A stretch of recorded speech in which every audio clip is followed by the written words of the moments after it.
I'm Christopher Titus, and this is the Armageddon Update. And today, let's talk about how thin the line has been between liberty and anarchy. What was the one thing holding America's hope that our country wouldn't go down the Hitler-esque road to a totalitarian oblivion? Her. The notorious RBG. One tiny hummel of a Supreme Court justice has stood between us and free elections, the rule of law, and a coal-fueled zombie Armageddon for the last 3 years. She blocked it. And last week, this legal and progressive badass finally succumbed to her fourth bout with cancer. That's right, it took cancer 4 shots at her to make a dent in this woman's amazing life. RBG fought for women's rights hard. In the 70s, she fought for the rights of women to be on juries. That's right, ladies. She could have got you out of it forever. But because of RBG, once every couple of years, you have to get your methy sister to watch your kids while you go lie about being a racist to get out of jury duty. She also paved the way for the Equal Credit Opportunity Act. I know, but it passed in 1974 and allowed women to apply for bank accounts, credit cards, and mortgages without male co-signers.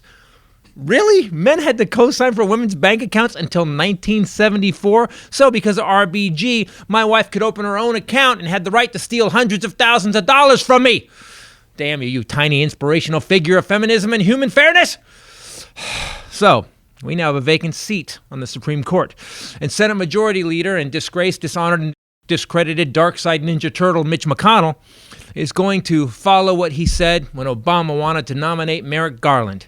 Here's what he said in 2015. Look to history. We haven't filled a vacancy created during a presidential election year in 80 years. To find the last time a Senate controlled by the opposite party of the president confirmed a justice in a presidential election year. So now that the situation is exactly the same, except for that was 400 days, and now we only have 40 days to the election, Mitch, what the fuck is under your chin, McConnell, has kept his villain integrity intact and now said, if the Supreme Court justice was denied next year, what would you do? We'd fill it.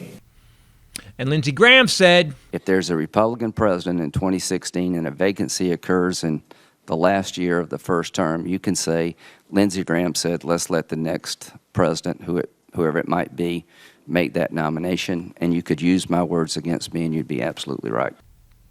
And Chuck Grassley said, the people deserve to be heard, and they should be allowed to decide through their vote for the next president the type of person that should be on the Supreme Court. So what they're doing is going against everything they said when the black guy was president, because, you know, racism! So we are going to have a conservative court, and women's rights will be taken, and black people's rights will be taken, and anyone who isn't a fat white man's rights will be taken. You know, America. But here's what everyone forgets. We have been through worse, and we have been through better. Eventually this will pass, and either we will end up in a second civil war, or Trump will be voted out and perp walk through the rose garden that his illegal immigrant wife destroyed.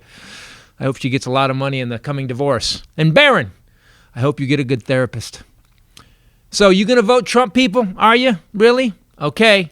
But then you, Trump voter, you need to take responsibility for no wall. No Venmo from Mexico to pay for it. No infrastructure. 200,000 dead. No plan. 28% increase in American deaths on top of COVID. 14 million unemployed. Still no plan. No new factories. No better trade deal. No vaccine. Farmers on welfare. And still no plan. Debt up $7 trillion. No plan. Stupidity is through the roof, yet no plan at all. Just a fat old white man trying to scare you about people that don't look like you.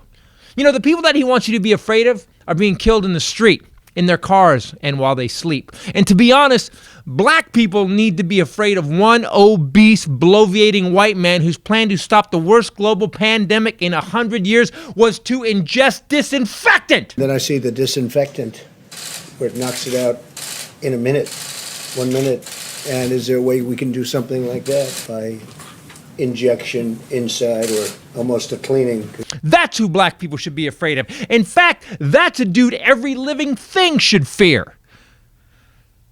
Shout out to Ruth Bader Ginsburg for being someone we should all try to be. And we still can, if you vote. I'm Christopher Titus, and this is the Armageddon Update. Oh, I can't believe I got out bloviating.